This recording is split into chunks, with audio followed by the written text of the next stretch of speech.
Israel और Lebanon के Hezbollah समूह के बीच सीजफायर डील हुई है, यानी अब दोनों पक्ष की ओर से एक दूसरे पर हमले नहीं किए जाएंगे। ऐसे में ये सवाल उठता है कि इजरायली पीएम ने युद्ध विराम समझौते पर क्यों दिलचस्पी दिखाई है।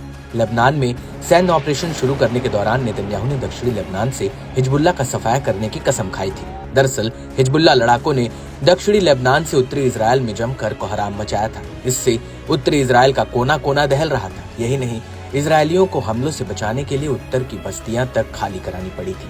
बावजूद इसके इजरायल का लेबनानी ऑपरेशन शुरू से ही विवादों में रहा। इस कड़ी में अब इजरायली सैन्य खुफिया निदेशालय के प्रमुख ने बहुत बड़ा दावा किया है। तामीर हेमैन ने इजरायली सेना को आड़े हाथों लेते हुए कहा कि इजरायल लेबनान संघर्ष में अपने मकसद को पाने में सफल नहीं हो पाया।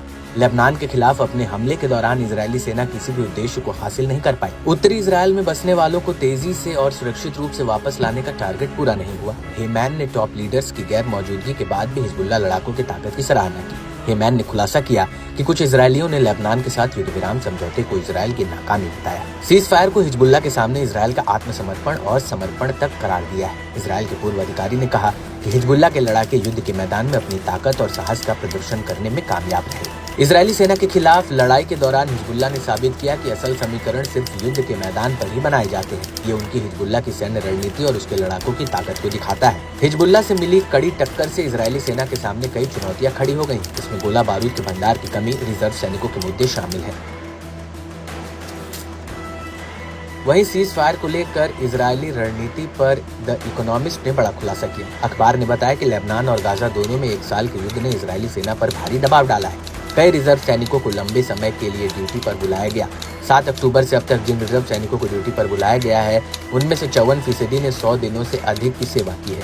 सीज फायर के बाद भी लेबनान पर युद्ध जारी रखने से इसका दायरा बढ़ाना पड़ेगा, जो आसान नहीं है, क्योंकि इजरायली जनरल अपने जवानों पर और भी बोझ डालने से हिचकिचा रहे हैं। नेतन्याहू ने अपने भाषण में इन दबावों का संकेत देते हुए कहा कि इजरायली सेना को एक ब्रेक की जरूरत है।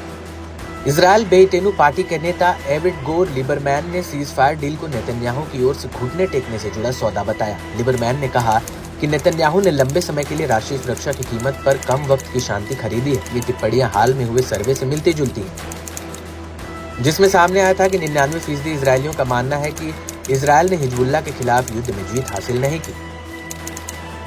बहरहाल ये देखना काफी अहम है कि युद्ध विराम समझौता इजरायल के उत्तर में बस्तियों में बसने वालों को वापस लाने के लक्ष्य को हासिल करेगा या नहीं।